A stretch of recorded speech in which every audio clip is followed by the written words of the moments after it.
할렐루야. 오늘은 요한복음 5장과 6장 말씀으로 함께 은혜를 나누도록 하겠습니다. 요한복음 5장 말씀은 예수님께서 베데스다라는 연못가에서 38년 된 병자를 고쳐주시는 내용입니다. 그런데 이날은 안식일이었고 이 사건을 통해서 유대인들이 예수님을 박해하고 또 죽이려고 합니다. 이러한 유대인들에게 예수님께서는 예수님의 신성을 증거하시는 그러한 내용입니다. 1절 말씀 보시겠습니다. 그 후에 유대인의 명절이 되어 예수께서 예루살렘에 올라가시니라.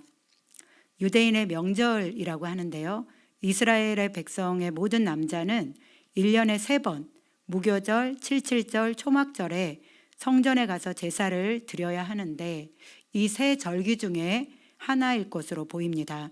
2절 예루살렘에 있는 양문 곁에 히브리 말로 베데스다라 하는 못이 있는데 거기 행각 5이 있고 그 안에 많은 병자, 맹인, 다리 저는 사람, 혈기 마른 사람들이 누워 물의 움직임을 기다리니 이는 천사가 가끔 못에 내려와 물을 움직이게 하는데 움직인 후에 먼저 들어가는 자는 어떤 병에 걸렸든지 낫게 되밀어라.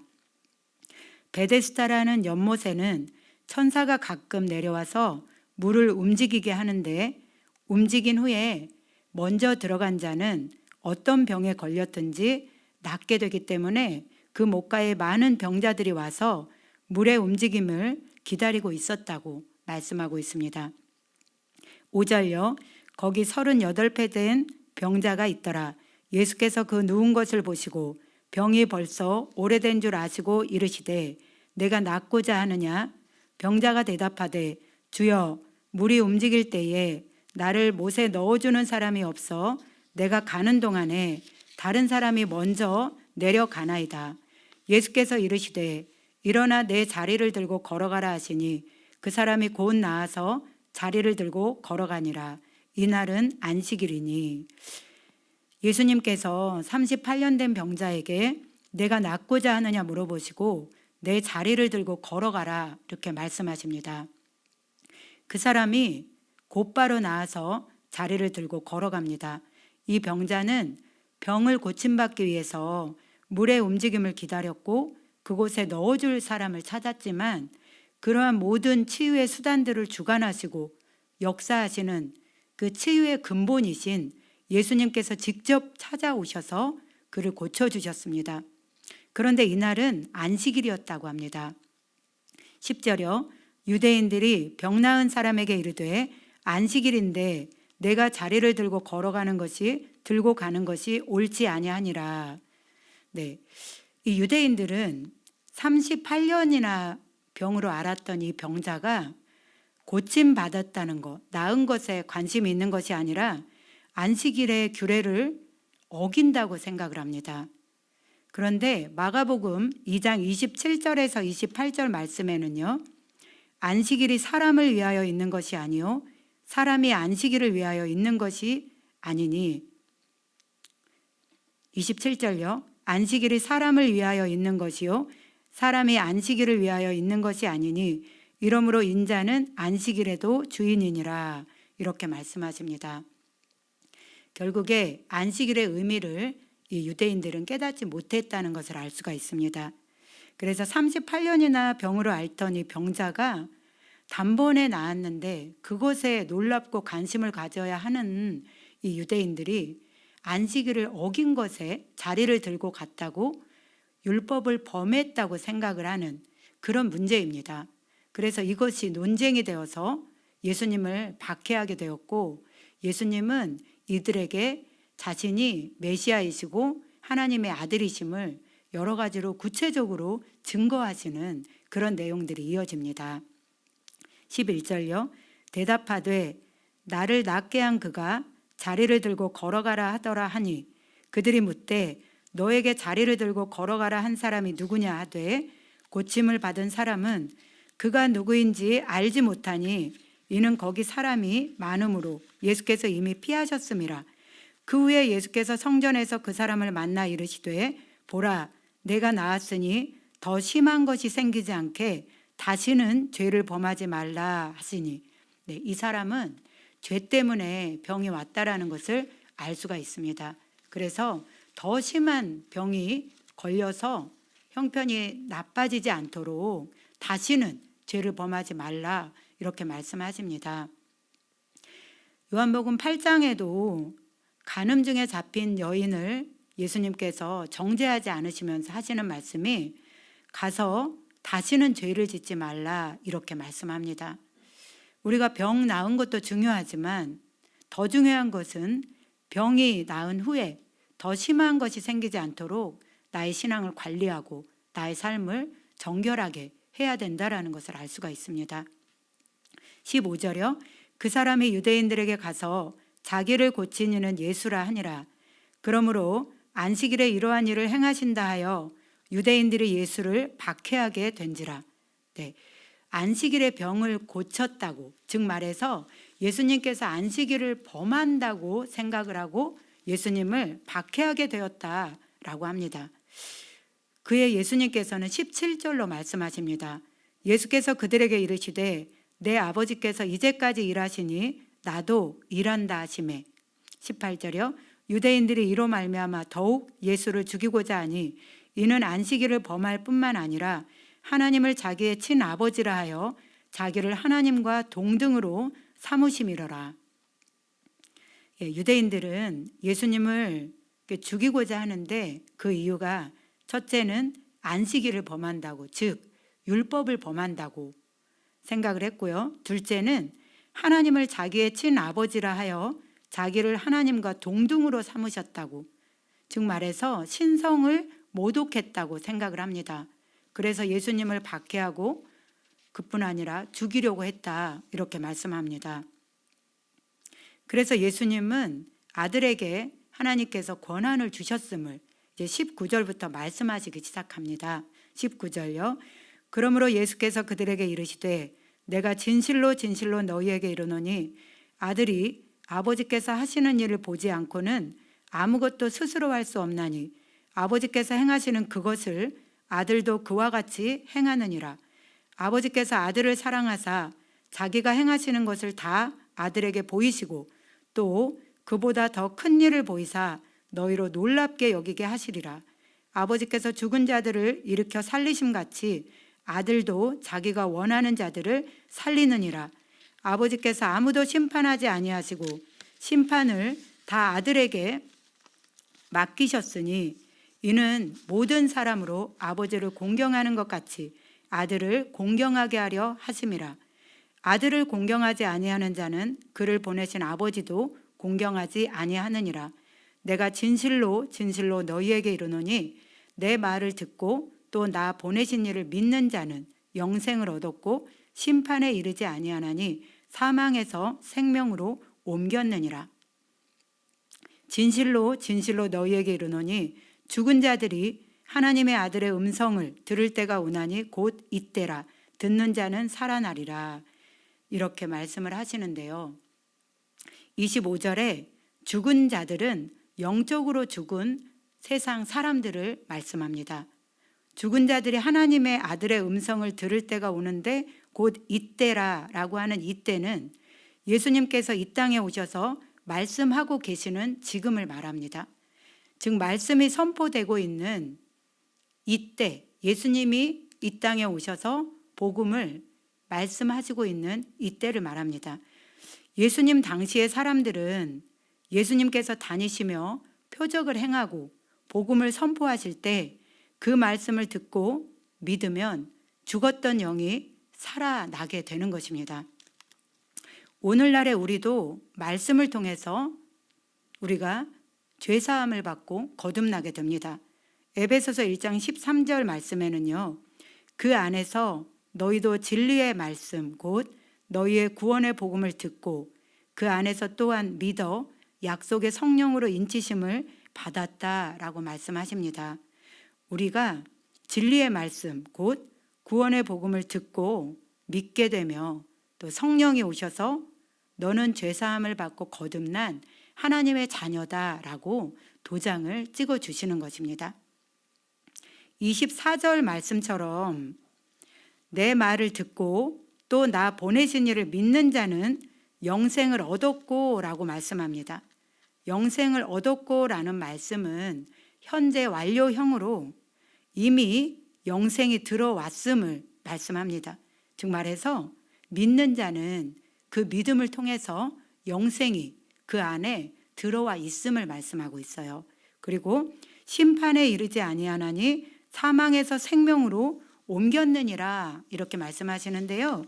여기에서 사망은 둘째 사망, 즉 불못에 떨어지는 사망을 말씀하고 있습니다. 사망에서 생명으로 옮겼느니라 이 말씀 역시 현재 완료형으로서 믿는 자는 사망에서 생명으로 이미 옮겨졌다고 말씀합니다. 우리가 예수 그리스도의 음성 곧 복음을 듣고 믿음으로 영원한 생명을 얻게 되었고 사망에서 생명으로 옮겨진 것입니다. 이것은 우리가 복음을 정확하게 듣고 믿을 때 우리 안에 죄사함이 일어나고 또 거듭남이 일어나서 우리 안에 성령이 오시고 그로 말미암아 우리가 다시 살아나게 됨을 말씀하고 있습니다. 26절 말씀에요.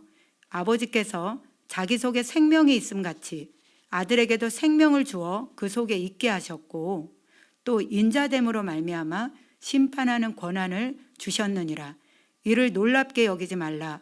무덤 속에 있는 자가 다 그의 음성을 들을 때가 오나니. 네.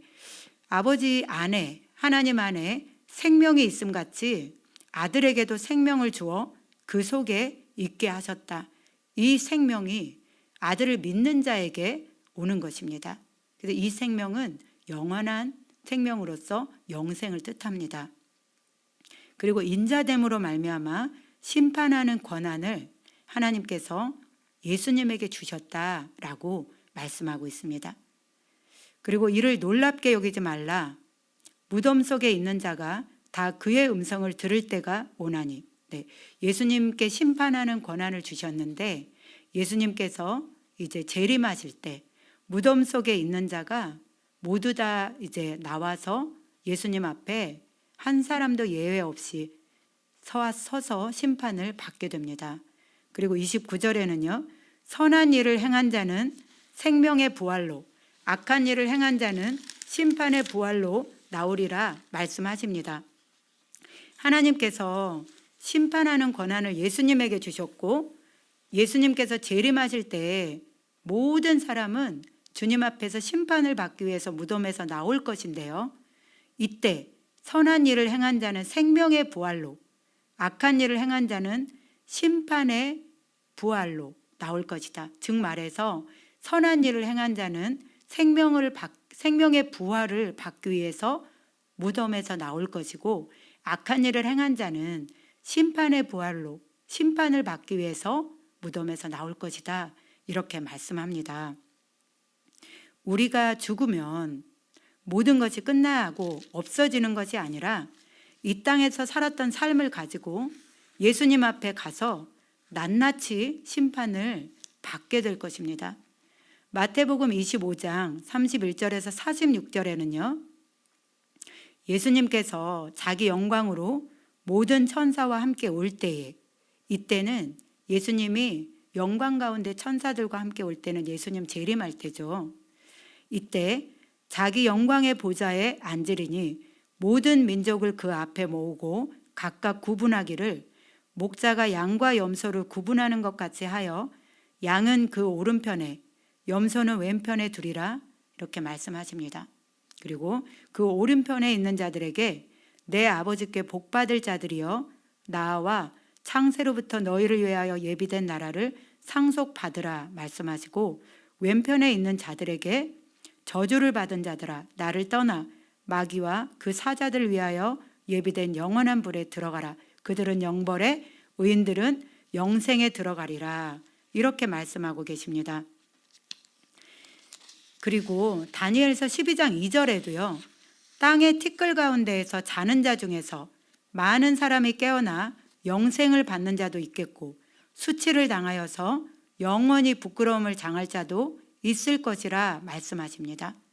우리가 이 땅에 살 때에는 여러 부류의 사람들이 있습니다. 남자와 여자가 있고 노인과 어린이가 있고 서양인, 동양인, 아프리카인, 또 부자, 가난한 자, 교회 다니는 사람, 다니지 않는 사람, 이렇게 여러 가지 부류의 사람이 있습니다. 그러나 예수님께서 재림하실 때는 두 부류의 사람밖에는 없습니다. 영생을 받을 자와 영원히 부끄러움을 받을 자, 이렇게 딱 두 부류밖에는 없는 것입니다. 그래서 이렇게 우리가 이 땅에서 살다가 반드시 주님의 심판대 앞에 서게 되는데, 이때 주님께서 선한 일을 행한 자는 생명의 부활로, 악한 일을 행한 자는 심판의 부활로 나올 것이라고 말씀합니다. 29절 말씀에 선한 일을 행한 자와 악한 일을 행한 자가 각각 생명의 부활과 심판의 부활로 나올 것이라고 말씀하시는데요. 이 말씀은 24절에 내 말을 듣고 나 보내신 이를 믿는 자는 영생을 얻었고 심판에 이르지 아니한다, 이 말씀과 같은 말씀입니다. 그래서 29절에는 행위를 말씀하시고 24절에는 믿음을 말씀하시는 것 같지만 이 말씀은 하나입니다. 같은 말씀입니다. 믿는다라는 것은 우리가 예수 그리스도와 함께 죽고 함께 살아나서, 즉 거듭나서 이제는 지체를 죄에게 내주지 않고 몸의 사욕에 순종하지 않고 지체를 하나님께 의의 무기로 드리며 하나님 말씀 앞에 순종하며 믿음으로 살아가는 것입니다. 로마서 8장 4절에서 5절에는요. 율법이 육신으로 말미암아 연약하여 할 수 없는 그것을 하나님은 하시나니 곧 죄로 말미암아 자기 아들을 죄 있는 육신의 모양으로 보내어 육신의 죄를 정하사 육신을 따르지 않고 그 영을 따라 행하는 우리에게 율법의 요구가 이루어지게 하려 하심이라 말씀하십니다. 율법이 우리의 육신, 죄된 본성 때문에 연약하여 할 수 없는 그것, 즉 말해서 우리의 죄된 본성 때문에 율법이 파워, 힘이 없다, 이 말입니다. 즉 말해서 우리 안에 있는 죄된 본성 때문에 하나님의 말씀 앞에 순종할 수 없는, 율법을 통해서 우리가 하나님의 영광에 이르지 못하게 되는 그 상태를 말합니다. 그런데 하나님은 하게 하셨는데 어떻게 하셨냐면 죄로 말미암아, 즉 우리의 죄로 말미암아 자기 아들을 죄 있는 육신의 모양으로 이 땅에 보내서 육신의 죄를 정하셨습니다.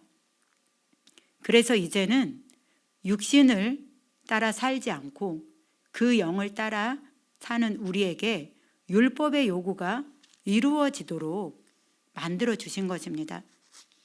그래서 복음을 믿는 사람은 옛사람이 죽고 거듭난 새 생명으로 성령을 따라 살기 때문에 선한 일, 즉 하나님 말씀대로 살 수 있는 것입니다. 하지만 거듭나지 않은 사람은 도저히 하나님 말씀대로 살 수 없고 여전히 죄의 종노릇을 하며 악한 일을 행할 수밖에 없는 것입니다.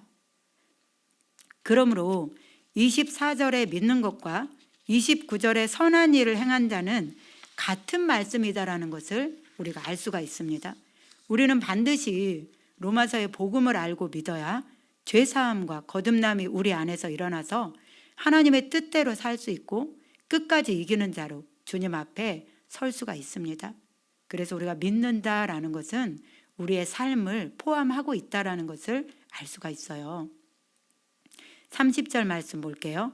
내가 아무것도 스스로 할 수 없노라. 듣는 대로 심판하노니 나는 나의 뜻대로 하려 하지 않고 나를 보내신 이의 뜻대로 하려 함으로 내 심판은 의로우니라. 예수님께서는 심판하는 권한이 있으시지만, 하나님께서 예수님에게 심판하는 권한을 다 주셨지만 예수님께서는 아무것도 스스로 단독으로 하지 않으시고 하나님께 듣는 대로 심판하시고 모든 것을 하나님의 뜻대로 하시기 때문에 예수님의 심판은 의롭다라고 말씀하십니다. 31절요. 내가 만일 나를 위하여 증언하면 내 증언은 참되지 아니하되. 네, 이 말씀은 예수님께서 예수님 자신에 대해서 스스로 증언한다면 참되지 않는다라고 말씀하시는데, 이 말씀은 신명기 19장 15절 말씀을 보시면은요, 사람의 모든 악에 관하여 또한 모든 죄에 관하여는 한 증인으로만 정할 것이 아니요 두 증인의 입으로나 또는 세 증인의 입으로 그 사건을 확정할 것이라 이렇게 말씀합니다. 이처럼 어떤 일을 확정할 때는 두세 명의 증인을 필요로 했습니다. 그래서 예수님께서도 32절부터 예수님을 증언하시는 이가 따로 있다고, 예수님께서 증언하지 않고 예수님을 증언하시는 이가 따로 있다. 예수님이 하나님이 보내신 메시아, 신성, 예수님의 신성을 증언하실 이가 따로 있다. 이렇게 말씀하십니다. 그래서 예수님을 증언하시는 이는요, 첫 번째는 33절에 세례 요한이 증언하고 있습니다. 그리고 36절에 예수님이 하시는 그 역사, 즉 말해서 예수님이 하시는 일, 예수님이 하시는 행위, 그것을 보면 예수님이 하나님이 보내신 메시아 그리스도라는 것을 알 수 있을 것이다. 이렇게 말하고 있고요. 세 번째는 37절에 하나님 아버지께서 친히 예수님이 하나님이 보내신 메시아라는 것을 증언하고 있다라고 말씀하고 있습니다. 33절 말씀부터 보실게요. 너희가 요한에게 사람을 보내매 요한이 진리에 대하여 증언하였느니라. 먼저는 세례 요한이 예수님보다 6개월 먼저 와서 진리, 즉 예수 그리스도에 대해서 증언하였습니다. 우리는 요한복음 1장과 2장과 3장에서 세례 요한이 예수님을 증언하는 그 말씀들을 자세히 보았습니다. 그래서 세례 요한은 예수님이 세상 죄를 지고 가는 하나님의 어린 양이라고 증언하셨고, 또 세상에 빛으로 오신 하나님의 독생자라고 증언하셨고, 만물 위에 계신 창조자라고 증언했습니다. 34절요. 그러나 나는 사람에게서 증언을 취하지 아니하노라. 다만 이 말을 하는 것은 너희로 구원을 받게 하려 함이니라. 세례 요한이 예수님이 하나님의 아들이라고 증언했지만 예수님께서는 자신이 하나님의 아들이라는 이 사실을 사람에게서 증언을 받으실 필요가 없습니다. 왜냐하면 예수님은 세세에 찬양받으실 하나님이시고 근본 하나님의 본체이시기 때문에 세례 요한의 증언이 필요하지 않아요.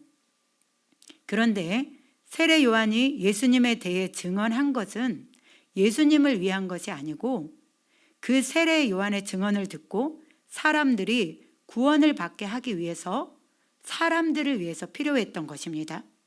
그래서 첫 번째는 예수님에 대해서 세례 요한이 증언하고 있고요.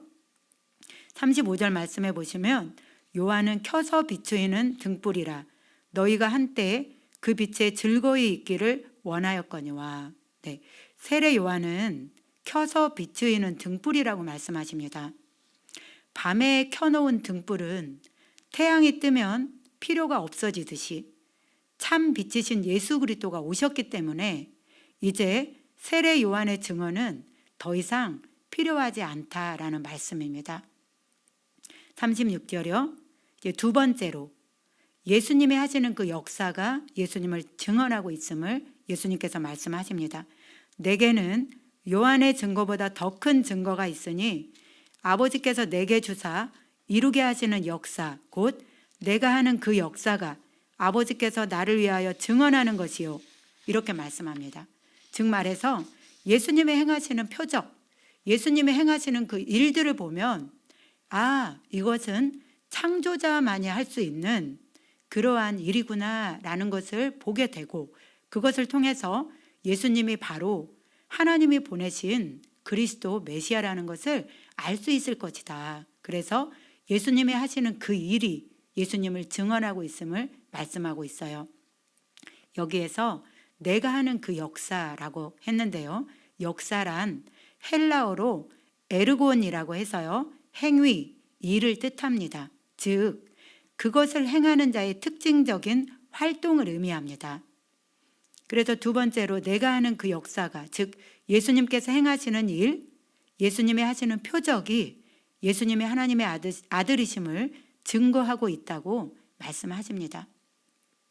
그래서 물을 포도주로 만드신 일, 왕의 신하의 아들을 고치신 일, 38년 된 병자를 고치신 일, 오병이어의 기적 등 하나님만이 하실 수 있는 그런 일을 예수님께서 행하신 것을 보면 예수님이 하나님의 아들이라는 사실을 알 수 있다라는 말씀입니다. 예수님께서는요, 요한복음 20장 30절 31절에 이렇게 말씀하십니다. 예수께서 제자들 앞에서 이 책에 기록되지 아니한 다른 표적도 많이 행하셨으나 오직 이것을 기록함은 너희로 예수께서 하나님의 아들 그리스도이심을 믿게 하려 함이요 또 너희로 믿고 그 이름을 힘입어 생명을 얻게 함이니라. 생명을 얻게 하려 함이니라. 네, 그래서 예수님께서 행하신 표적을 통해서 우리가 예수님의 하나님의 아들이심을 믿고 그 이름을 힘입어서 생명을 얻게 하기 위해서, 즉 말해서 예수님이 하시는 일을 보면 우리는 예수님을 믿을 만한 근거가 있다라는 것을 알 수가 있습니다. 37절요. 또 나를 보내신 아버지께서 친히 나를 위하여 증언하셨느니라. 너희는 아무 때에도 그 음성을 듣지 못하였고 그 형상을 보지 못하였으며 그 말씀이 너희 속에 거하지 아니하니 이는 그가 보내신 이를 믿지 아니함이라. 너희가 성경에서 영생을 얻는 줄 생각하고 성경을 연구하거니와 이 성경이 곧 내게 대하여 증언하는 것이니라.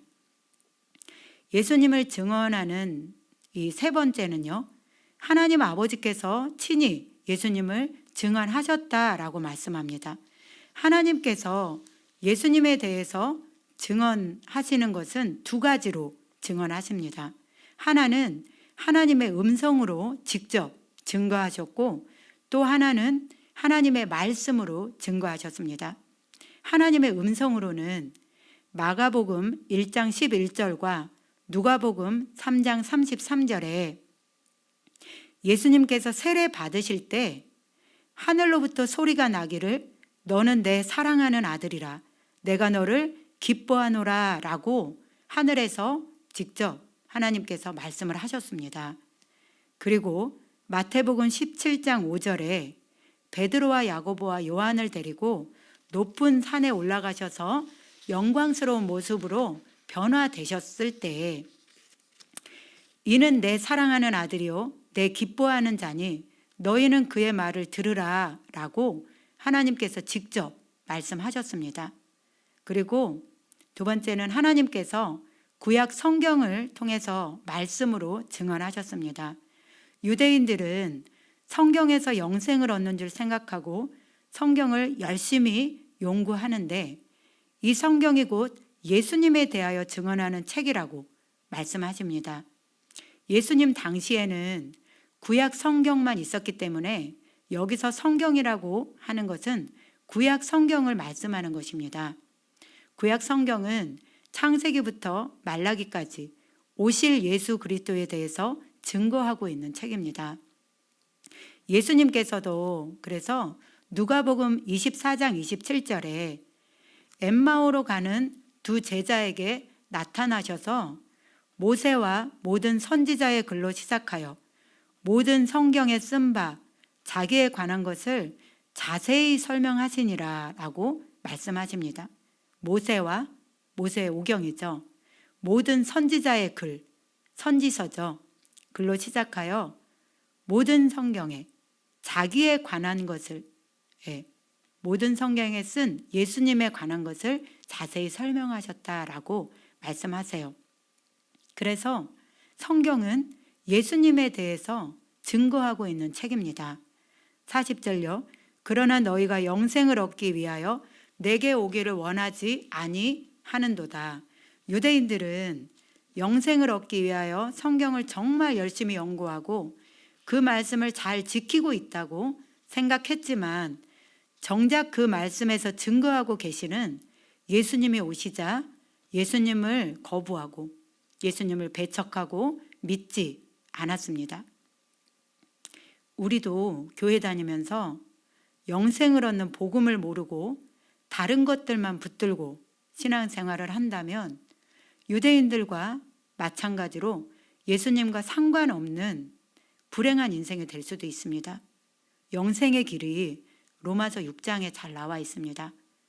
그래서 생명에 이르는 그 영생의 길은 우리가 정확하게 로마서 1장에서 8장까지 나와 있는 그 복음의 말씀을 듣고 우리가 무엇을 믿고 또 어떻게 믿고 우리가 죄사함을 받고 거듭나게 되는지를 정확하게 알고 또 그 믿음은 이제는 성령을 따라 삶으로 이제 율법의 요구를 이루며 하나님 말씀 앞에 순종하는 삶으로 이제 남은 생을 살아갈 수 있는 그 믿음입니다. 그 복음의 말씀을 깨달아야 우리는 영생에 이르는 그 길을 갈 수 있음을 알 수가 있습니다. 이들은 성경을 열심히 연구하고 성경을 필사하고 또 성경을 가르치는 일을 했지만 정작 그 성경에서 증거하고 있는 예수님을 알아보지 못하고 믿지 못하는 그런 사람들이 된 것입니다. 그래서 신앙생활을 하고 말씀을 배우는 진정한 목적은 믿음의 결국 곧 영원의 구원을 받는 것입니다. 그래서 우리가 본질을 알고 정말 이 영생을 위해서 우리가 신앙생활을 하는 것이 옳다고 생각을 합니다. 그래서 우리가 신앙생활을 하는 것은 하나님을 바라보고 신앙생활을 하는 것입니다. 하나님 외에 다른 것들, 부수적인 것들이 하나님보다 위에 와서는 안 되겠고 또 하나님보다 더 중요해서는 안 되겠습니다. 그래서 우리가 이 지상 명령을 할 때 복음을 깨닫게 됩니다. 그래서 복음을 깨닫고 나도 살고 또 다른 사람도 살릴 수 있는 그러한 신앙생활을 할 수 있게 됩니다. 41절요. 나는 사람에게서 영광을 취하지 아니하노라 이렇게 말씀하세요. 예수님께서는 사람에게서 영광을 취하지 않으십니다. 유대인들이 예수님을 하나님의 아들로 인정하든 인정하지 않든 예수님은 하나님의 아들 그리스도이십니다. 마치 소경이 태양이 안 보인다고 태양이 없다고 주장해도 태양은 여전히 존재하는 것처럼 예수님께서는 34절의 말씀에 사람에게서 증언을 취하실 필요가 없으시고 41절처럼 사람에게서 영광을 취하실 필요가 없이 그 자체로 하나님이시고 영광 받으실 세세의 찬양 받으실 하나님이시기 때문입니다. 42절이요. 다만 하나님을 사랑하는 것이 너희 속에 없음을 알았노라. 네. 하나님을 사랑하는 것이 이들 속에 없다라고 말씀하시는데요. 사랑은 애초에 우리에게 있지 않아요. 사랑은 하나님에게서 와야 우리는 비로소 사랑을 알게 되고 사랑을 할 수가 있고 우리 안에 사랑이 있게 됩니다. 요한일서 4장 7절에서 10절 말씀에 보시면은요. 사랑은 하나님께 속한 것이라고 말합니다. 그래서 사랑하는 자마다 하나님으로부터 나서 하나님을 알고 사랑하지 아니하는 자는 하나님을 알지 못하나니 이는 하나님은 사랑이심이라. 네, 사랑하는 자는 하나님에게서 새로 태어난 새로운 피조물이다. 그래서 하나님을 아는 자이다. 그러나 사랑하지 아니하는 자는 여전히 하나님을 알지 못하는 자다. 왜냐하면 하나님은 사랑이시기 때문이다. 하나님의 사랑이 우리에게 이렇게 나타난 바 되었으니 하나님이 자기의 독생자를 세상에 보내심은 그로 말미암아 우리를 살리려 하심이라. 하나님의 사랑은 예수 그리스도를 통해서 우리에게 나타나게 된 것입니다. 그 전에는 우리에게 사랑이 없었어요. 사랑은 여기 있으니 우리가 하나님을 사랑한 것이 아니요 하나님이 우리를 사랑하사 우리 죄를 속하기 위하여 화목제물로 그 아들을 보내셨음이라 이렇게 말씀하십니다. 사랑은 우리에게 속한 것이 아니고 하나님께 속한 것이기 때문에 하나님께서 예수 그리스도를 통해 우리에게 나타내 주신 그 사랑을 우리가 받아들이고 믿을 때에 비로소 우리 안에 하나님의 사랑이 들어오는 것이고 우리는 그때야 비로소 하나님을 안다고 할 수 있는 것입니다. 즉 이들은 하나님이 우리를 사랑하셔서 우리 죄를 대속하기 위해서 화목제물로 보내주신 그 아들을 믿지 않기 때문에, 받아들이지 않기 때문에 이들 속에 사랑이 있을 수 없다는 것입니다. 43절요. 나는 내 아버지의 이름으로 왔음에 너희가 영접하지 아니하나 만일 다른 사람이 자기 이름으로 오면 영접하리라. 너희가 서로 영광을 취하고 유일하신 하나님께로부터 오는 영광은 구하지 아니하니 어찌 나를 믿을 수 있느냐, 이렇게 말합니다. 이들이 예수님이 오셔서 그토록 많은 표적을 보여주시고 예수님이 메시아 되심을 계속 증언하셨는데도 예수님을 믿지 못했던 이유가 있어요. 그것을 44절에는 하나님께로부터 오는 영광은 구하지 아니하고 사람의 영광을 취했기 때문이다 라고 말씀하고 있습니다. 이 말씀이 굉장히 중요한데요. 저는 요한복음을 통해서 이 말씀을 통해서 참 많은 은혜를 받았습니다. 고린도후서 4장 6절에는요. 어두운 데에 빛이 비치라 말씀하셨던 그 하나님께서 예수 그리스도의 얼굴에 있는 하나님의 영광을 아는 빛을 우리 마음에 비추셨느니라 말씀하십니다.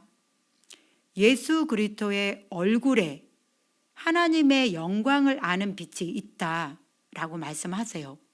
그렇기 때문에 이들이 하나님의 영광을 구했더라면 예수 그리스도의 얼굴에 하나님의 영광을 아는 빛이 있기 때문에 예수님을 알아보고 믿었을 것입니다.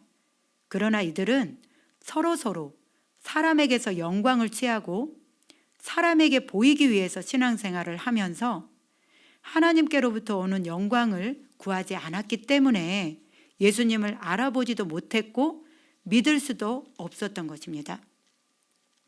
그래서 마태복음 23장 5절에서 7절 말씀에 보시면은요. 외식하는 서기관과 바리새인들을 예수님께서 책망하시는 말씀이세요.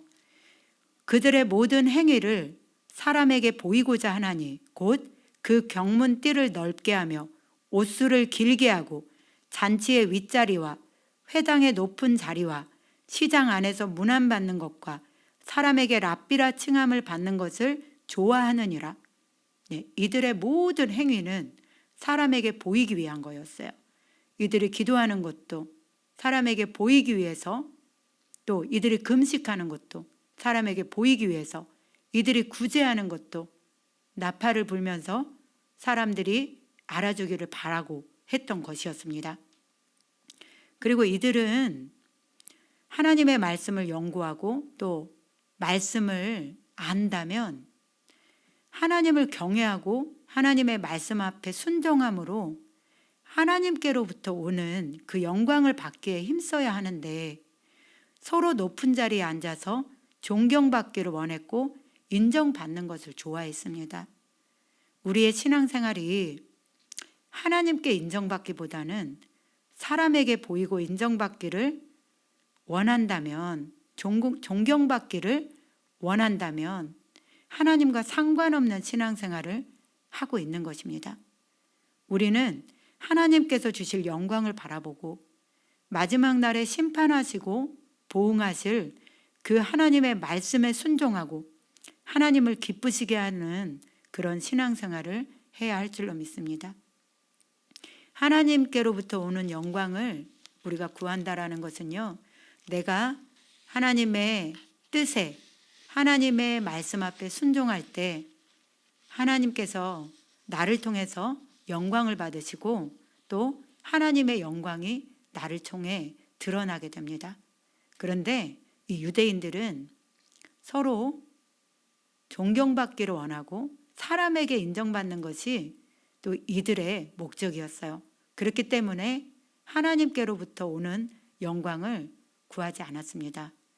그래서 이들이 예수 그리스도의 얼굴에 있는 하나님의 영광을 아는 그 빛을 보지 못했고 알아보지 못해서 믿지 못했다라는 것을 알 수 있어요. 신앙생활이 근본이 잘못되면 신앙생활은 어렵다라는 것을 알 수가 있습니다. 그래서 모든 심판의 기준은 하나님의 말씀이에요. 그래서 이제 말씀해 보시면은 45절 말씀해 보시면은요. 내가 너희를 아버지께 고발할까 생각하지 말라. 너희를 고발하는 이가 있으니 곧 너희가 바라는 자 모세니라. 모세가 기록한 율법이 이들이 죄인임을 하나님께 고발할 것이라고 말씀하세요. 무엇이요? 율법이. 그래서 모든 심판의 기준은 하나님의 말씀입니다. 그러므로 우리는 모든 것을 말씀으로 점검하며 우리의 믿음이 말씀에 근거한 믿음을 가지고 있는가? 우리의 삶이 말씀대로 순종하며 살고 있는가? 항상 그 말씀으로 점검을 하며 두렵고 떨림으로 우리의 구원을 이루어 가야 할 줄로 믿습니다. 46절요. 모세를 믿었더라면 또 나를 믿었으리니 이는 그가 내게 대하여 기록하였음이라. 그러나 그의 글도 믿지 아니하거든 어찌 내 말을 믿겠느냐 하시니라.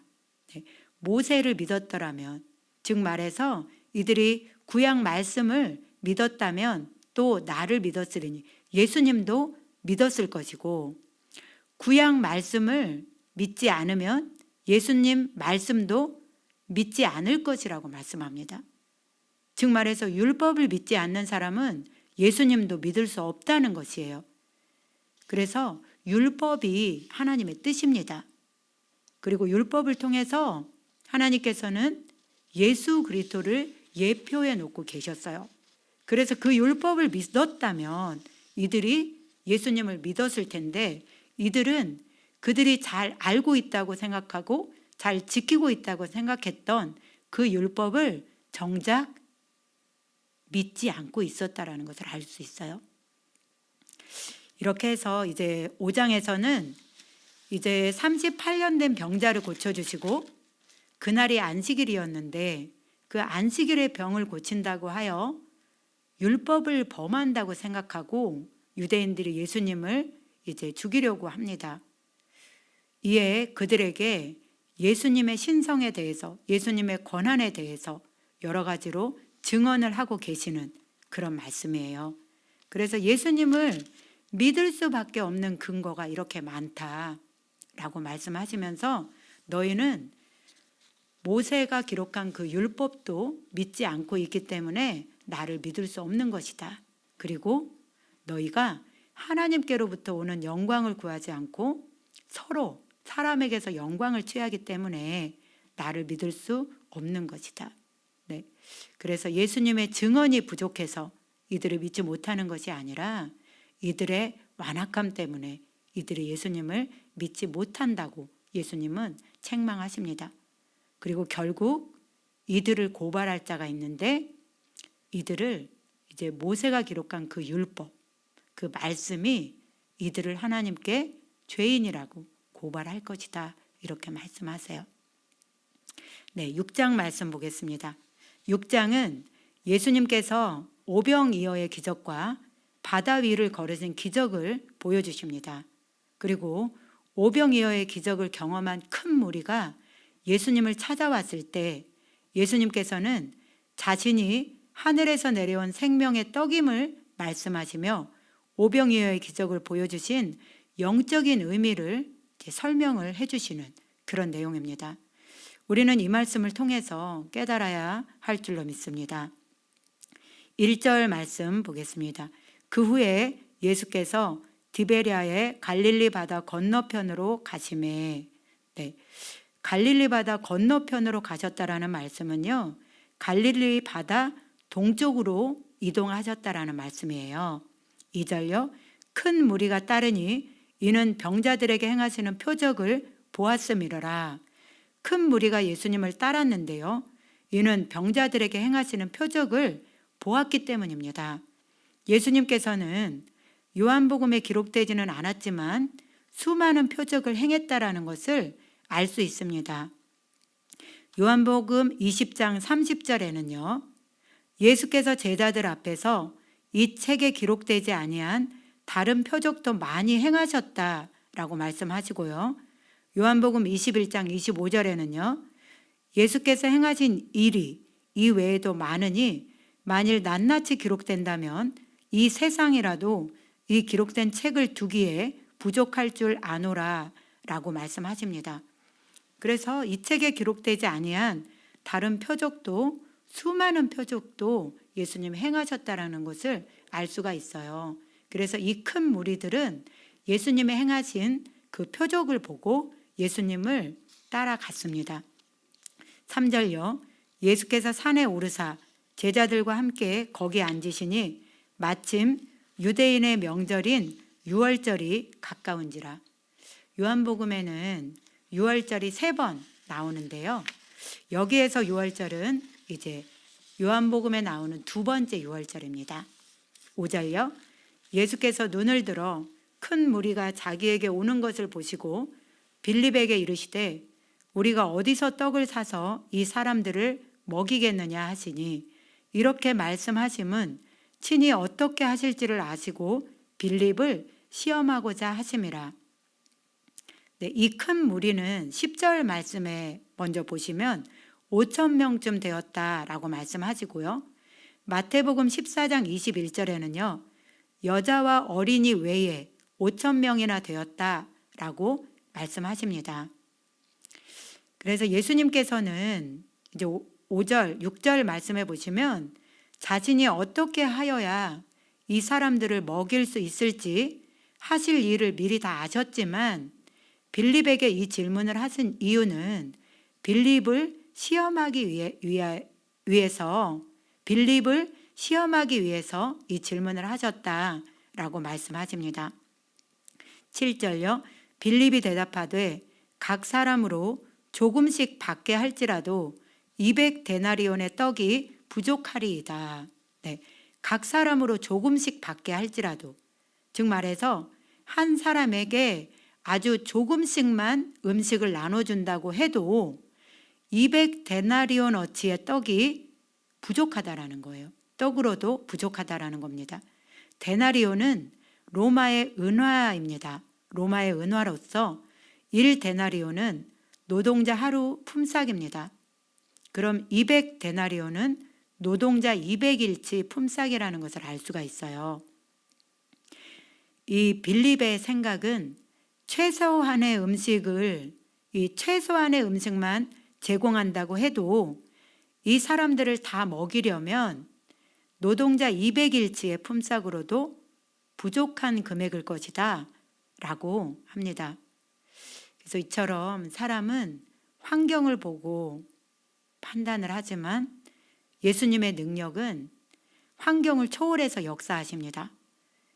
그래서 우리가 기적을 체험하고 또 하나님께 기도로 나아갈 때는 또 문제를 해결받기 위해서는 이러한 환경을 뛰어넘어서 역사하시는 그 예수님의 능력을 믿어야 되겠더라고요. 그래서 예수님은 실제로 아무것도 없는 절대무의 상태에서 천지 만물을 창조하신 전능자잖아요. 그러한 하나님이 못하실 일이 있겠습니까? 그래서 우리는 그러한 하나님의 전능하심을 믿고 하나님 앞에, 예수님 앞에 나아가는 믿음이 필요하다라는 것을 알 수가 있습니다. 8절요. 제자 중 하나 곧 시몬 베드로의 형제 안드레가 예수께 여짜오되 여기 한 아이가 있어 보리떡 5개와 물고기 2마리를 가졌나이다. 그러나 그것이 이 많은 사람에게 얼마나 되겠사옵나이까. 네, 안드레가 한 아이가 보리떡 5개와 물고기 2마리가 있음을, 한 아이에게 이것이 있음을 예수님께 말씀합니다. 예수께서 이르시되 이 사람들로 앉게 하라 하시니 그곳에 잔디가 많은지라 사람들이 앉으니 수가 5천 명쯤 되더라. 네, 오병이어의 기적은 사복음서에 모두 기록이 되어 있는데 다른 복음서들에는 여자와 어린이 외에 5천 명이나 되었다라고 기록되어 있습니다. 그러니까 이때 모인 인원이 한 10,000명에서 20,000명 내지는 30,000명 정도 되었다라는 것을 알 수가 있습니다. 예수님의 표적을 보고 정말 구름대와 같은 수많은 사람들이 예수님을 따르고 찾아다녔다라는 것을 알 수가 있어요. 그래서 교회가 부흥하는 것은 표적이라는 것을 알 수가 있습니다. 그래서 우리 교회도 초창기에 교회가 표적이 일어나고 병이 고침받고 우울증이 치료되고 하나님의 역사가 이 표적이 교회 안에 일어나니까 급속도로 교회가 부흥했었습니다. 그래서 교회 부흥은 바로 표적이라는 것을 알 수가 있고요. 11절 말씀, 예수께서 떡을 가져 축사하신 후에 앉아있는 자들에게 나눠주시고 물고기도 그렇게 그들의 원대로 주시니라.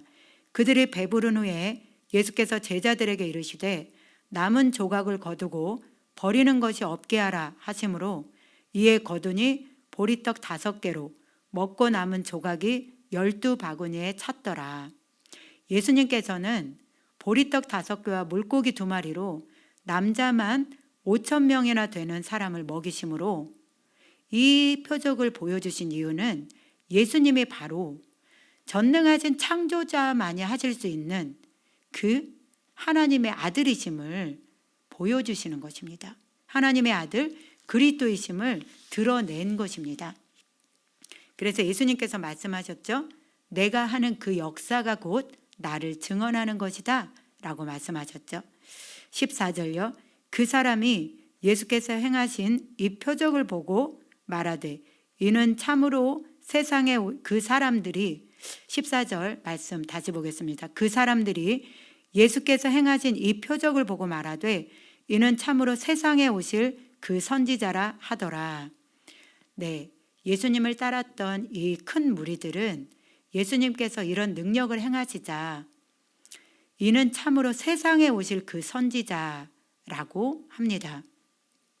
세상에 오실 그 선지자는요, 신명기서 18장 15절에 내 하나님 여호와께서 너희 가운데 내 형제 중에서 너를 위하여 나와 같은 선지자 하나를 일으키시리니 너희는 그의 말을 들을지니라 라는 말씀대로 모세와 같은 선지자를 말씀하십니다. 그런데 이 말씀을요, 사도행전 3장 20절에서 24절에는요, 또 주께서 너희를 위하여 예정하신 그리스도 곧 예수를 보내시리니 하나님이 영원전부터 거룩하신 선지자들의 입을 통하여 말씀하신 바 만물을 회복하실 때까지는 하늘이 마땅히 그를 받아두리라. 모세가 말하되 주 하나님이 너희를 위하여 너희 형제 가운데서 나 같은 선지자 하나를 세울 것이니 너희가 무엇이든지 그의 말을 들을 것이라. 누구든지 선지자의 말을 듣지 아니하는 자는 백성 중에서 멸망받으리라 하였고 또한 사무엘 때부터 이어 말한 모든 선지자도 이때를 가리켜 말하였느니라. 이 말씀을 통해서 모세와 같은 선지자는 바로 예수 그리스도를 말씀하신다라는 것을 알 수가 있습니다. 15절 말씀 보실게요. 15절 말씀, 그러므로 예수께서 그들이 와서 자기를 억지로 붙들어 임금으로 삼으려는 줄 아시고 다시 혼자 산으로 떠나 가시니라. 네, 모세와 같은 그 선지자, 네, 이들은 모세와 같은 선지자가 왔다라고 예수님에 대해서 생각을 했습니다. 그래서 예수님을 이스라엘의 왕으로 삼으려고 했어요. 그래서 예수님은 이것을 아시고 혼자 산으로 조용히 떠나가셨다라고 말씀하시는데요. 이 큰 무리들의 생각은 예수님께서 행하신 그 표적, 이 큰 능력을 행하니까 예수님을 모세와 같은 선지자, 즉 애굽에서 종살이하던 이스라엘 백성을 해방시킨 그 능력의 선지자로 생각을 했습니다. 이와 같이 예수님도 현재 로마의 속국으로 있는 이스라엘을 로마의 속박에서 해방시킬 메시아, 그 능력 있는 메시아로 생각했던 것입니다. 즉 말해서 우리에게 영생을 주시는 메시아라기보다는 이 세상의 왕, 그래서 세상의 나라의 왕으로서 이스라엘을 로마에서 구원해낼 그런 능력 있는 선지자, 그런 메시아로 생각했다라는 것을 알 수가 있습니다. 그래서 이들은 예수님을 왕으로 세워서 로마로부터 이스라엘을 해방시키는 그런 능력 있는 왕을 기대했기 때문에 예수님을 임금으로 삼으려고 한 것입니다.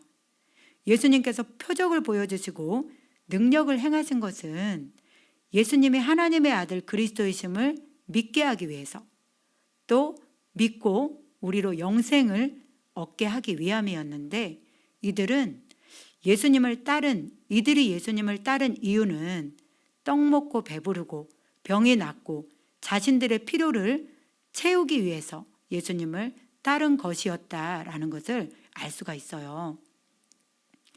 16절에서 21절은요, 바다 위로 걸으신 사건입니다. 저물매 제자들이 바다에 내려가서 배를 타고 바다를 건너 가버나움으로 가는데 이미 어두웠고 예수는 아직 그들에게 오시지 아니하였더니, 오병이어의 기적을 행하신 곳은 갈릴리 바다 동쪽이라고 말씀하셨죠. 이제 그 오병이어의 기적을 행하고 다시 갈릴리 바다를 건너서 바다 서쪽으로 가는 중이라는 것을 알 수가 있습니다. 18절요. 큰 바람이 불어 파도가 일어나더라. 제자들이 노를 저어 10여리쯤 가다가 예수께서 바다 위로 걸어 배에 가까이 오심을 보고 두려워하거늘 이르시되 내니 두려워하지 말라 하신대, 이에 기뻐서 배로 영접하니 배는 곧 그들이 가려던 땅에 이르렀더라. 네, 그래서 예수님께서 제자들만 배를 태워서 갈릴리 바다 서쪽으로 보내셨는데 가는 중에 풍랑이 일었습니다. 그래서 예수님은 바다 위를 걸어서 제자들에게 왔다라고 말씀합니다. 이 또한 바다 위를 걸을 수 있는 분은 하나님의 아들 그리스도만이 하실 수 있는 그런 일입니다. 그래서 이것을 통해서 예수님이 하나님의 아들이심을 보여주고 있는 것입니다.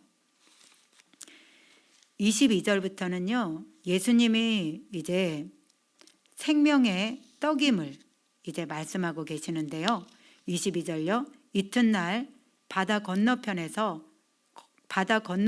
있던 무리가 배 한 척 외에 다른 배가 거기 없는 것과 또 어제 예수께서 제자들과 함께 그 배에 오르지 아니하시고 제자들만 가는 것을 보았더니, 그러나 디베라에서 배들이 주께서 축사하신 후 여럿이 떡 먹던 그곳에 가까이 왔더라.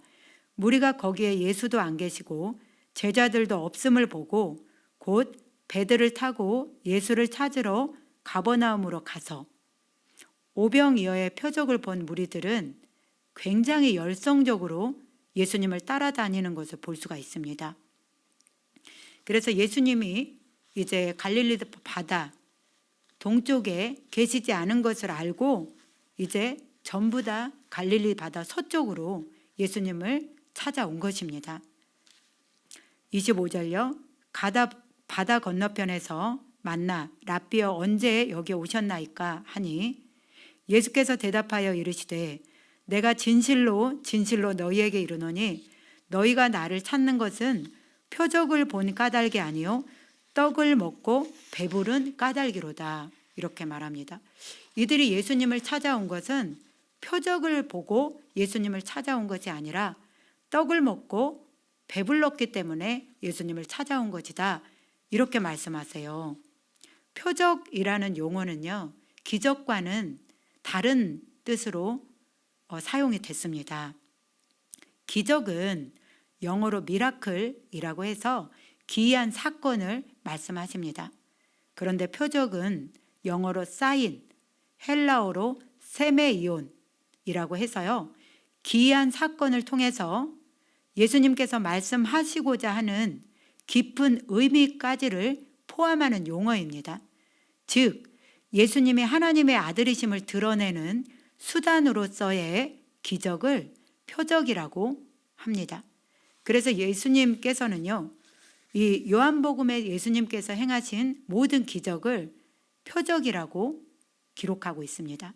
즉 말해서 예수님이 하나님의 아들이심을 드러내는 기적을 말씀하고 있다는 것을 알 수가 있어요. 그래서 예수님이 이들에게 너희가 나를 찾은 것은 표적을 본 까닭이 아니다. 그 말은 그 표적을 통해서 예수님이 하나님의 아들이심을 드러냈는데 그것을 믿고 예수님을 따른 것이 아니다. 단지 떡을 먹고 배부른 까닭이다. 이렇게 말씀하세요.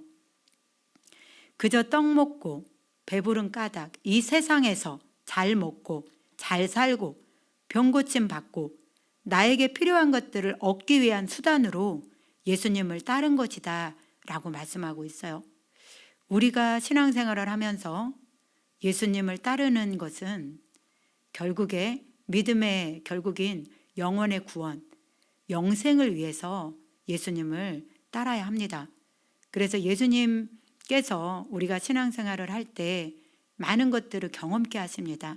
기적도 보여주시고 병도 낫게 하시고 말씀도 깨닫게 하시고 기도하면 응답하시고 어떤 영적인 것들을 열어주시면서 예수님은 우리에게 예수님이 바로 하나님의 아들 그리스도이심을 믿게 하세요. 그래서 우리에게 영생 주시기를 원하십니다. 그래서 우리가 교회 생활하고 신앙생활 하는 그 본질은 영생을 위한 것입니다. 우리가 교회 나와서 복 받고 이 땅에서 잘 먹고 잘 살고 하는 것이 목적이 되어서는 우리는 예수님과 관계없는 그런 신앙생활을 할 수가 있습니다. 그리고 우리가 이 땅에서 잘 되고 잘 사는 것은 우리가 신앙생활을 잘함으로 하나님께서 주시는 축복인 것입니다. 그래서 하나님께서 그것들을 주실 때는 잘 누리고 또 베풀고 살면 되는 것입니다. 네. 그래서 예수님께서는 이제 이들을 책망하시죠. 이들이 그 표적을 보여주시는 진정한 의미를 깨닫지 못하고 그저 이 현세에서 그들의 필요를 채우기 위해서 예수님을 따른 것이라고 책망을 하세요. 그래서 예수님께서는 썩을 양식을 위하여 일하지 말고 영생하도록 있는 양식을 위하여 일하라고 말씀하시면서 자신이 하늘에서 내려 세상에 생명을 주는 생명의 떡임을 말씀하십니다. 27절요. 썩을 양식을 위하여 일하지 말고 영생하도록 있는 양식을 위하여 하라. 이 양식은 인자가 너희에게 주리니 인자는 아버지 하나님께서 인치신 자니라.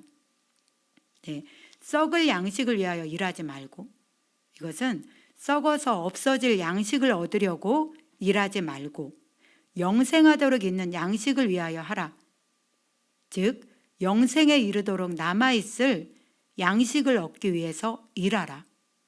이렇게 말합니다. 그리고 이것은 내가 너희에게 줄 양식이다. 예수님이 주실 양식이다 라고 말씀하십니다. 28절요. 그들이 묻되 우리가 어떻게 하여야 하나님의 일을 하오리이까. 27절 영생하도록 있는 양식은 하나님의 일을 뜻한다라는 것을 알 수가 있어요. 너희가 썩을 양식을 위하여 일하지 말고 영생하도록 있는 양식을 위해서 일하라고 말씀하시자 이들이 우리가 어떻게 하여야 하나님의 일을 하오리이까 이렇게 묻잖아요. 이에 29절에 예수께서 대답하여 이르시되 하나님께서 보내신 이를 믿는 것이 하나님의 일이니라 하시니. 네. 영생하도록 있는 양식은 하나님께서 보내신 이를 믿는 것이라는 것을 알 수가 있습니다. 우리의 양식은 예수 그리스도를 믿는 것이라는 것을 알 수가 있어요. 요한복음 4장 34절에 예수님께서 예수님 자신의 양식에 대해서 말씀하셨죠. 예수께서 이르시되 나의 양식은 나를 보내신 이의 뜻을 행하며 그의 일을 온전히 이루는 이것이니라 이렇게 말씀하셨어요. 예수님의 양식은 예수님을 보내신 하나님의 뜻을 행하고 또 그의 일, 하나님의 일을 온전히 이루는 그것이 예수님의 양식이다 이렇게 말씀하셨어요. 그러면 영생하도록 있는 우리의 양식은 무엇이냐면 그 일을 행하신 그 예수 그리스도를 믿는 것, 그래서 구원을 받는 것, 이것이 하나님의 일이고 또 영생하도록 있는 양식임을 우리는 알 수가 있습니다. 이렇게 예수님께서 말씀하셨을 때 30절에 그들이 묻되 그러면 우리가 보고 당신을 믿도록 행하시는 표적이 무엇이니까? 하시는 일이 무엇이니까? 네. 예수님을 믿는 것이 영생하도록 있는 양식이고 하나님의 일이다라고 예수님께서 말씀하시자 이 큰 무리는 우리가 보고 당신을 믿도록 행하시는 표적이 무엇입니까? 당신을 믿을 수 있도록 보여줄 만한 기적이 무엇입니까? 이렇게 말해요. 근데 이들은 예수님이 행하신 기적을 이미 수도 없이 많이 보았습니다. 그런데도 또 기적을 보여주면 믿겠다라고 하는 거예요. 예수님이 행하신 기적을 통해서 예수님이 하나님의 아들 그리스도이심을 믿지 못하는 자들은요, 계속해서 더 큰 기적을 요구한다라는 것을 알 수 있습니다. 기적이 목적이 된 신앙은요, 이렇습니다. 예수 그리스도를 진리로 믿지 않고 기적이나 어떤 다른 것들이 목적이 된 신앙은요, 더 큰 기적이나 더 좋은 것이 있으면 언제든지 배반하고 갈 수 있는 가짜 신앙이라는 것을 알 수가 있어요. 그래서 우리가 신앙생활 하는 것은 그 표적을 보여주신 그 표적의 근본이신 그 예수 그리스도를 진리로 믿는 것, 이것이 우리의 신앙생활의 본질이 돼야 된다는 걸 알 수 있습니다. 31절요.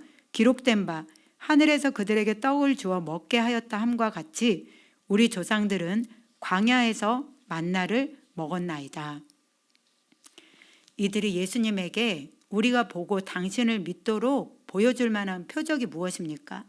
이렇게 말하면서 31절에 모세가 하늘에서 양식을 내려 그들을 먹였다는 성경 말씀대로 우리 조상들은 광야에서 만나를 먹었습니다. 그러니까 예수님께도 이러한 표적을 보여줘봐라는 거예요. 모세가 만나를 내려서 이스라엘 백성들이 광야에서 먹고 살았듯이 예수님께도 이러한 표적을 한번 보여주세요. 그러면 우리가 믿을만 하겠습니다. 이렇게 이야기를 하는 것입니다.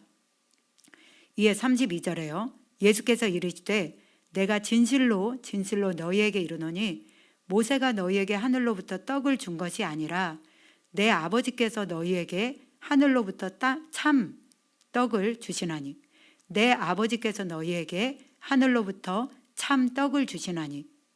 네, 예수님이 이렇게 말합니다. 내가 분명히 말하지만 하늘에서 양식을 내려 너희에게 준 것은 모세가 아니다. 오직 너희에게 참된 양식을 주시는 분은 내 아버지이시다. 이렇게 말씀하세요. 33절요. 하나님의 떡은 하늘에서 내려 세상에 생명을 주는 것이니라. 하나님의 양식은 하늘에서 내려온 내려온 자가 세상에 생명을 주는 바로 그것이다. 네, 하늘에서 내려, 이 말은 하늘에서 내려온 자가 세상에 생명을 주는 바로 그것이래요. 하늘에서 내려온 자가 예수님이시죠. 만나는 육의 양식이었지만 이제 하나님께서 주시는 양식은 생명을 주는 영의 양식이다라는 것을 말씀하고 있습니다. 34절요. 그들이 이르되 주여 이 떡을 항상 우리에게 주소서. 네, 그런 양식을 항상 우리에게 주십시오. 이들은 영의 양식이라는 걸 깨닫지 못하고 여전히 육신의 배부름을 채워줄 그 양식으로 생각하고 그런 양식을 항상 우리에게 달라고 그렇게 요청을 합니다. 35절요. 예수께서 이르시되 나는 생명의 떡이니 내게 오는 자는 결코 줄이지 아니할 터이요 나를 믿는 자는 영원히 목마르지 아니하리라. 요한복음에는요, 나는 뭐뭐이다 라고 예수님께서 자기를 계시하시는 말씀이 7번이 나옵니다. 그 첫 번째 말씀이 나는 생명의 떡이다 이렇게 말씀하세요. 즉 사람들의 영혼을 살리는 분이 바로 예수 그리스도이시다 라는 뜻입니다. 그래서 나는 생명의 떡이다 라고 예수님은 말씀하세요. 36절에 그러나 내가 너희에게 이르기를 너희는 나를 보고도 믿지 아니하는도다 하였느니라. 이들은 예수님께서 행하신 표적을 보고 증언하는 말씀을 듣고도 예수님을 믿지 않았음을 말씀합니다. 이들은 오병이어의 표적을 보고 육신의 배를 채울 양식만을 요구했고 예수 그리스도를 믿지 않으므로 하나님께서 주시는 생명의 양식을 얻지 못한 것입니다. 37절요. 아버지께서 내게 주시는 자는 다 내게로 올 것이요 내게 오는 자는 내가 결코 내쫓지 아니하리라. 하나님께서 예수님에게 주시는 영혼들, 그 사람들은 모두 예수님께로 가서 예수님을 믿게 될 것이다 라고 말합니다. 그리고 예수님에게 오는 자는 예수님이 결코 쫓아내지 않을 것이다 라고 말씀하세요. 내가 하늘에서 내려온 것은 내 뜻을 행하려 함이 아니요 나를 보내신 이의 뜻을 행하려 함이니라. 나를 보내신 이의 뜻은 내게 주신 자 중에 내가 하나도 잃어버리지 아니하고 마지막 날에 다시 살리는 이것이니라. 내 아버지의 뜻은 아들을 보고 믿는 자마다 영생을 얻는 이것이니 마지막 날에 내가 이를 다시 살리리라 하시니라. 네. 예수님을 보내신 하나님의 뜻은 예수님에게 주신 양들을 하나도 잃어버리지 않고 마지막 날에 다시 부활시키는 것이라고 말씀합니다. 그래서 내 아버지의 뜻은 아들을 보고 믿는 자마다 영생을 얻게 하는 그것이 아버지의 뜻이다. 이렇게 말씀하세요. 예수님을 세상에 보내신 하나님의 뜻은요. 하나님께서 예수님에게 주신 양들을 하나도 잃어버리지 아니하고 마지막 날에 다시 살리시는 것, 즉 부활시키시는 것인데요. 40절에 아들을 보고 믿는 자마다 영생을 얻는 것입니다. 예수님께서는요. 마태복음 18장 12절에서 14절에 이렇게 말씀하십니다. 너희 생각에는 어떠하냐? 만일 어떤 사람이 양 100마리가 있는데 그 중에 하나가 길을 잃었으면 그 99마리를 산에 두고 가서 길 잃은 양을 찾지 않겠느냐? 진실로 너희에게 이르노니 만일 찾으면 길을 잃지 아니한 99마리보다 이것을 더 기뻐하리라. 이와 같이 이 작은 자 중에 하나라도 잃는 것은 하늘에 계신 너희 아버지의 뜻이 아니니라. 이렇게 말씀합니다. 그래서 예수님께서는 양 한 마리도 잃어버리는 것은 하나님의 뜻이 아니다 라고 말씀하세요. 이것이 하나님의 뜻이다. 그래서 하나님께서 예수님에게 주신 그 영혼들을 예수님이 한 사람도 잃어버리지 않고 마지막 날에 부활시킴으로 영생을 얻게 하는 것, 이것이 아버지의 뜻이다. 이것을 위해서 예수님이 이 땅에 오셨다라고 말씀하고 있습니다. 이 말씀을 통해서 예수님의 양들을 맡은 그 사역자의 사명이 얼마나 중요한지 우리는 또한 알 수가 있습니다. 저는 이 말씀을 보면서 예수님이 이 양들을 이렇게 귀하게 여기시고 한 영혼도 잃어버리지 않기 위해서 예수님이 이렇게 애쓰시는 것을, 이 말씀을 보면서 그 귀한 예수님의 양들을 오늘날 사역자들에게 맡겨주셨잖아요. 그래서 그 영혼들을 맡은 그 사역자들의 자세가 얼마나 중요한지를 이 말씀을 통해서 깨닫게 되었습니다. 우리가 지상명령을 수행하는 강사로서 교회에서 제자생을 양육하거나 또는 컨퍼런스 강사로 섬길 때에 맡겨주신 양무리를 위해서 우리가 어떻게 사역을 해야 되는지를 알 수가 있어요. 늘 깨어서 기도하고 또 성실하게 말씀을 준비해서 전하고 최선을 다해서 이 양무리들을 양육하고 성령의 역사로 이 양들이 생명을 얻고 또 그 생명의 길을 끝까지 잘 갈 수 있도록 잘 돌보고 잘 양육하고 그들을 위해서 중보하고 말씀으로 먹이고 해야 된다라는 것을 알 수가 있습니다. 그래서 저는 임상병리사로서 병원에서 검사실에 근무를 했었어요. 그런데 그 외과 의사들은요, 그 서전들은 그 수술을 들어갈 때 메스로 그 수술 칼로 사람을 개복을 하거나 수술을 하잖아요.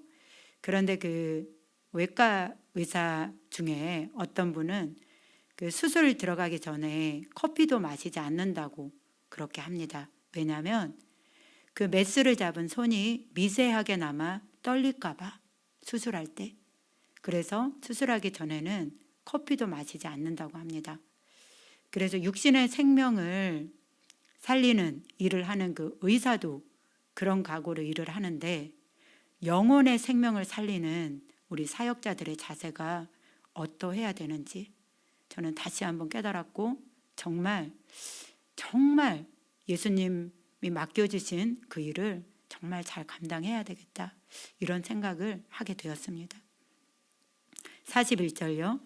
자기가 하늘에서 내려온 떡이라 하심으로 유대인들이 예수에 대하여 수군거려 이르되 이는 요셉의 아들 예수가 아니냐. 그 부모를 우리가 아는데 자기가 지금 어찌하여 하늘에서 내려왔다 하느냐. 네, 41절 말씀부터 보면은 예수님이 하늘에서 내려온 떡이라고 말씀을 증거했잖아요. 이 말씀을 듣고 유대인들은 예수님에 대해서 수군거리기 시작합니다. 뭔가 거부 반응을 보이기 시작했다는 거예요. 예수님에 대해서. 이들이 어떠한 사람들이었습니까? 남자만 5,000명이나 되는 그 사람들이 바다를 건너와서 예수님을 찾아올 정도로 그렇게 열정적으로 예수님을 따랐던 그런 사람들이에요. 그런데 예수님이 바로 생명의 떡이라고 말씀을 전하자 수군거리기 시작하면서 뭔가 탐탁지 않은 거부 반응을 보이기 시작하는 것입니다. 그러면서 이는 요셉의 아들 예수가 아니냐. 그 부모를 우리가 아는데 지금 어찌하여 하늘에서 내려왔다고 하느냐. 그러니까 예수님이 하늘에서 내려온 떡이라고 하니까 이들은 수군거리면서 예수님의 육적인 출신을 알고 있다 우리는 하면서 예수님의 신성을 인정하지 않고 있는 이들의 모습을 볼 수가 있습니다. 43절요. 예수께서 대답하여 이르시되 너희는 서로 수군거리지 말라. 나를 보내신 아버지께서 이끌지 아니하시면 아무도 내게 올 수 없으니 오는 그를 내가 마지막 날에 다시 살리리라. 이렇게 말씀하세요. 하나님께서 이끌지 아니하시면 아무도 예수님께 올 수 없음을 말씀합니다. 에베소서 1장 말씀해 보시면 창세 전에 하나님께서는 우리를 택하셨고 이제 그 아들을 통해서 우리를 아들로 삼아 주셨음을 말씀하고 있어요. 그래서 우리를 택하신 분도 하나님이시고 우리를 이끄셔서 예수 믿게 하신 분도 하나님이심을 알 수가 있습니다. 그래서 하나님께서 이끌어야만이 예수님께로 와서 예수님을 믿을 수 있다라는 것을 알 수가 있어요. 그래서 이들이 예수님께로 오지 않는 것은 어쩌면 하나님이 이끌어주지 않는 것이라는 그 말씀을 하고 있습니다. 그리고 예수님께 오는 그를 예수님은 마지막 날에 다시 부활시켜서 영생을 얻게 하실 것이다. 이렇게 말씀합니다. 45절요. 선지자의 글에 그들이 다 하나님의 가르치심을 받으리라 기록되었은즉 아버지께 듣고 배운 사람마다 내게로 오느니라. 이 말씀은요. 이사야서 54장 13절에 내 모든 자녀는 여호와의 교훈을 받을 것이니 라고 말씀합니다. 그래서 아버지께 듣고 배운 사람, 하나님께 말씀을 듣고 배운 사람은 예수님께 올 것이다. 이렇게 말씀을 합니다. 46절요. 이는 아버지를 본 자가 있다는 것이 아니니라. 오직 하나님에게서 온 자만 아버지를 보았느니라. 하나님에게서 온 자가 예수님이시죠. 예수님만 하나님을 보았다라고 말씀하십니다. 진실로 진실로 너희에게 이르노니 믿는 자는 영생을 가졌나니 내가 곧 생명의 떡이니라. 너희 조상들은 광야에서 만나를 먹었어도 죽었거니와 이는 나는 예수님이다 그 말씀입니다. 하늘에서 내려오는 떡이니 사람으로 하여금 먹고 죽지 아니하게 하는 것이니라. 나는 하늘에서 내려온 살아있는 떡이니 사람이 이 떡을 먹으면 영생하리라.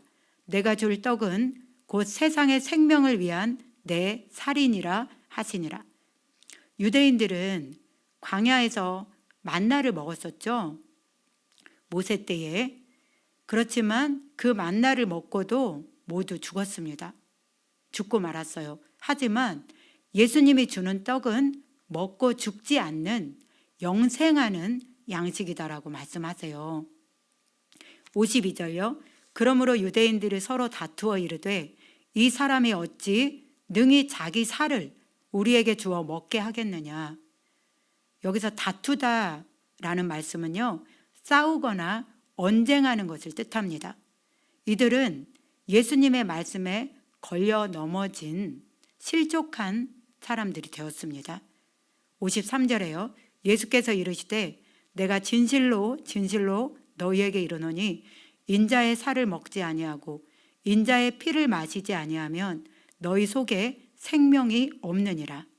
내 살을 먹고 내 피를 마시는 자는 영생을 가졌고 마지막 날에 내가 그를 다시 살리리니. 네. 내 살은 참된 양식이요 내 피는 참된 음료로다. 내 살을 먹고 내 피를 마시는 자는 내 안에 거하고 나도 그의 안에 거하나니 살아계신 아버지께서 나를 보내심에 내가 아버지로 말미암아 사는 것 같이 나를 먹는 그 사람도 나로 말미암아 살리라. 이것은 하늘에서 내려온 떡이니 조상들이 먹고도 죽은 그것과 같지 아니하여 이 떡을 먹는 자는 영원히 살리라. 이 말씀은 예수께서 가버나움 회당에서 가르치실 때에 하셨느니라. 이렇게 말씀하십니다.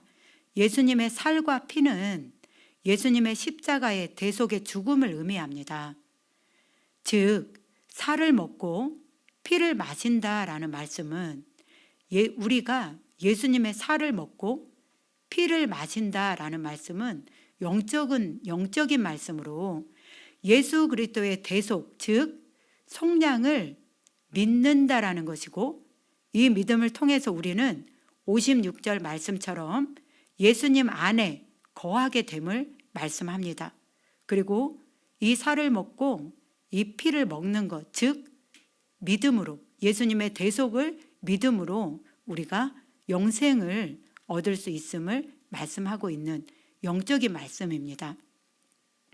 60절에서 71절은요, 예수님께서 자신이 하늘에서 내려온 떡이고 예수님의 살과 피를 먹으면 영생한다는 이러한 말씀을 하시자 많은 사람들이 예수님을 떠나고 거의 12제자만 남게 되는 그런 내용입니다. 60절요. 제자 중 여럿이 듣고 말하되 이 말씀은 어렵도다. 누가 들을 수 있느냐 한데. 네, 이 말씀은 어렵도다. 누가 들을 수 있느냐. 네, 이 말씀은요, 받아들이기 어렵다라는 거예요. 이 말씀을 듣기에 거북하고 나는 이 말씀을 받아들일 수 없다라는 뜻이에요. 즉 말해서 이 말씀을 거부한다라는 뜻입니다. 그래서 이들은요, 여기서의 제자, 이 제자들은 예수님을 따라다니던 큰 무리를 말씀한다라는 것을 우리가 알고 있죠. 이들은 예수님께서 빵 주고 또 병 고쳐줄 때는 아주 열정적으로 예수님을 따라다니다가 예수님께서 어려운 말씀을 하시자 예수님의 말씀에 그만 걸려 넘어지는 사람이 되고 맙니다. 이들은 예수님이 자신들의 배를 채워주고 필요를 채워주며 이스라엘의 능력 있는 왕으로 세울 것을 생각했었어요.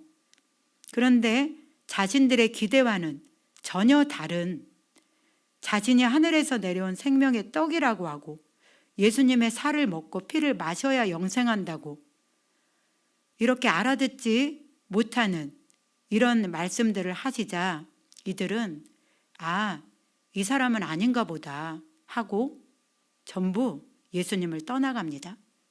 그리고 66절 말씀에 보면은 그때로부터 그의 제자 중에서 많은 사람이 떠나가고 다시 그와 함께 다니지 아니하더라 라고 말씀합니다. 이들은 이 영생의 말씀에서 떠남으로 인해서 영원히 영생에서 떨어져 나갔다라는 참 불행한 사람이라는 것을 알 수 있어요. 다시 그와 함께 다니지 아니했다 이렇게 말씀하고 있습니다. 그래서요 61절 말씀, 예수께서 스스로 제자들에게 이 말씀에 대하여 수군거리는 줄 아시고 이르시되 이 말이 너희에게 걸림이 되느냐?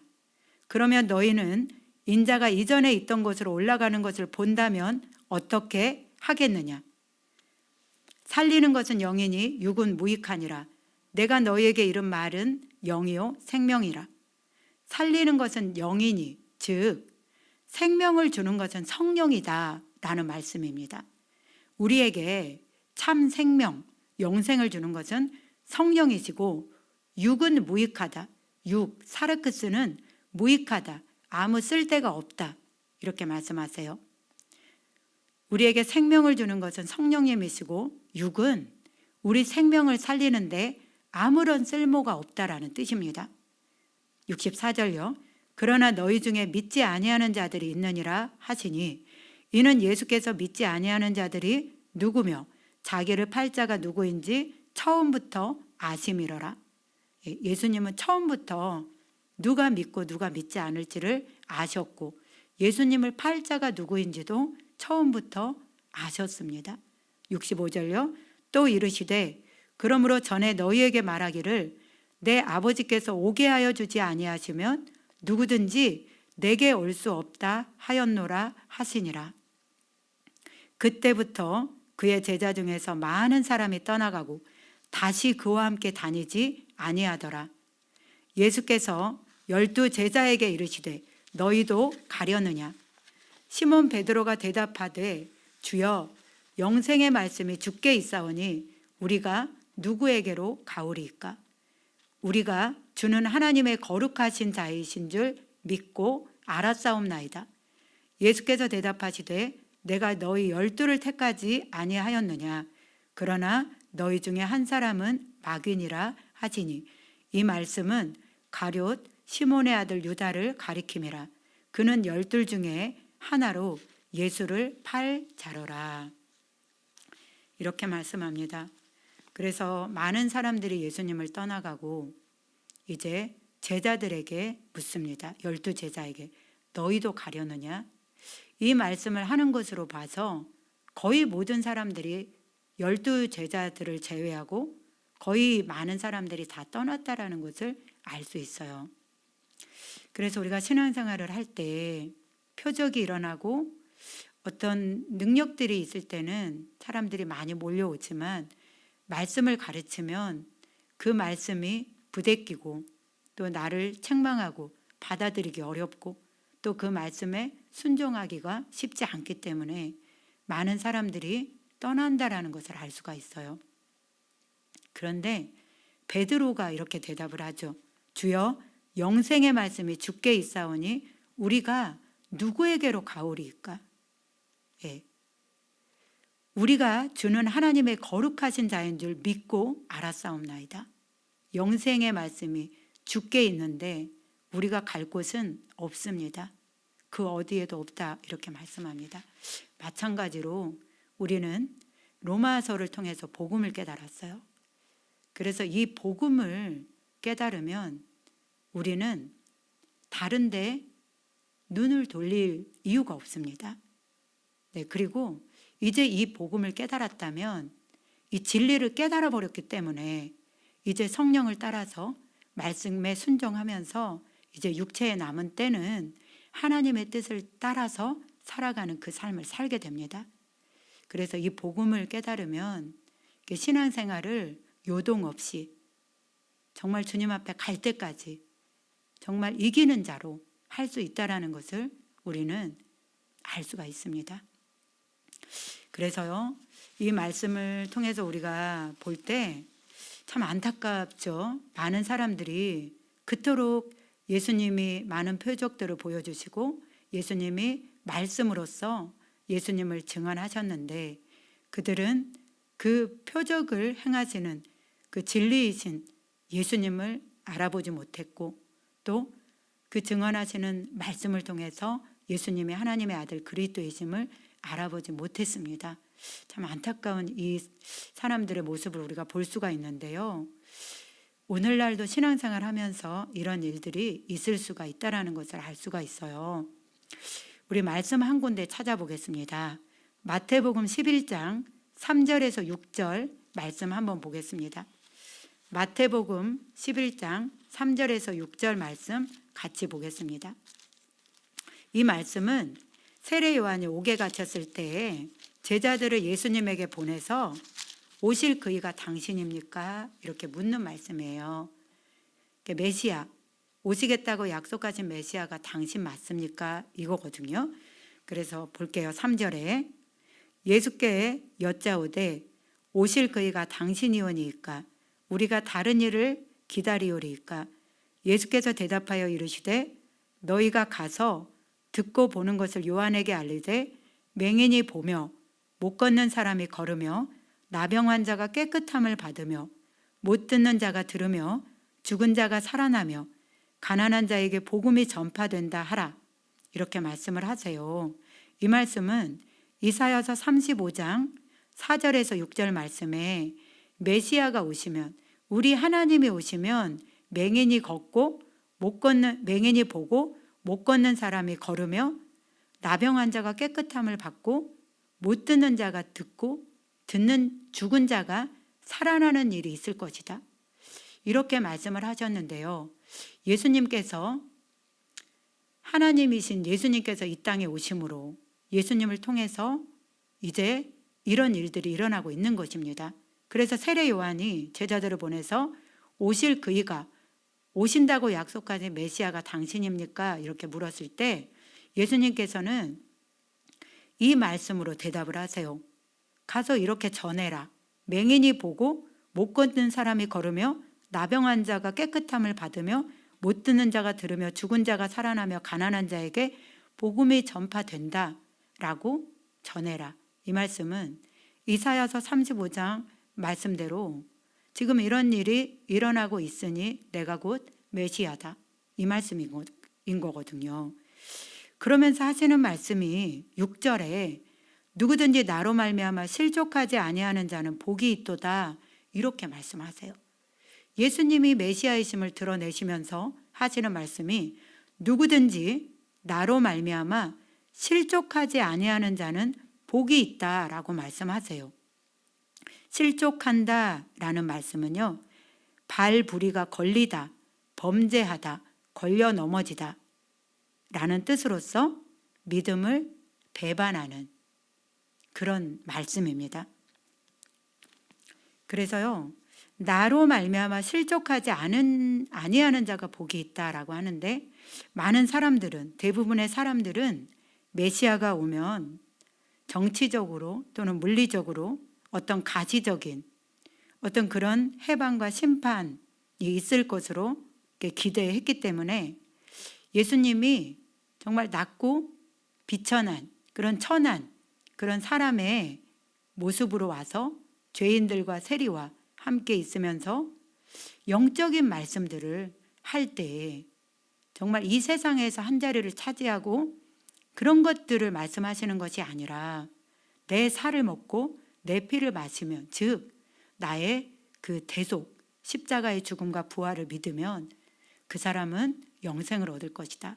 이런 하늘에 속한 그 영적인 말씀들을 계속 하시니까 이들은 그러한 예수님의 말씀에 걸려 넘어지는 것입니다. 받아들이지 못하고, 그래서 나로 말미암아 실족하지 아니하는 자는 복이 있다, 이렇게 말씀하세요. 그래서 오늘날 우리도 신앙생활 하면서 정말 이 말씀이 때로는 우리가 어렵더라도, 정말 때로는 이해하기 어렵더라도, 순종하기 어렵더라도 이 말씀의 영생임을 알고 우리가 순종하며 갈 때에 우리에게는 예수님의 함께 하심으로 진정한 그 생명의 길, 영생의 길을 가게 된다라는 것을 알 수가 있어요. 그래서 오늘 말씀은 이제 5장 6장 말씀을 통해서 38년 된 병자를 고치시면서 안식일 논쟁에서 예수님께서 예수님의 그 권한과 예수님의 신성을 증거하시면서 예수님이 하나님이 보내신 자이심을 증언하고 있고요. 6장에서는 오병이어의 기적을 행하시고 나서 정말 오병이어의 기적을 보여주신 참 뜻, 즉 말해서 정말 너희들에게 생명을 주는 참떡은 바로 나다. 내가 곧 생명의 떡이다. 그래서 육신의 어떤 떡, 그것을 얘기하는 것이 아니라 오병이어를 통해서 예수님이 말씀하시고자 하시는 진리는 예수님이 바로 우리에게 참 생명을 주시는 생명의 떡임을 우리에게 말씀하고 있습니다.